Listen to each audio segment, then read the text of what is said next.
liderada por Chris Martin, sigue dando sorpresas a sus fans antes que acabe el año.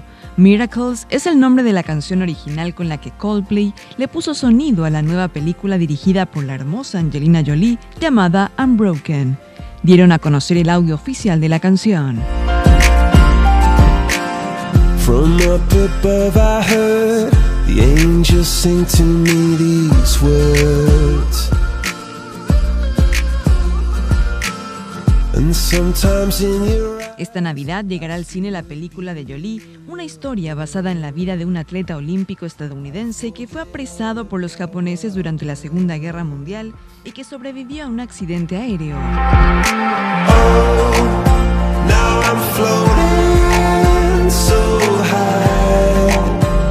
A blossom and die sends you storm and you like there to strike me between the eyes and cry. Coldplay deslumbró a todos en el 2000 con el álbum Parachutes y ahora trabajan en la elaboración de lo que supuestamente sería su último disco titulado A Head Full of Dreams.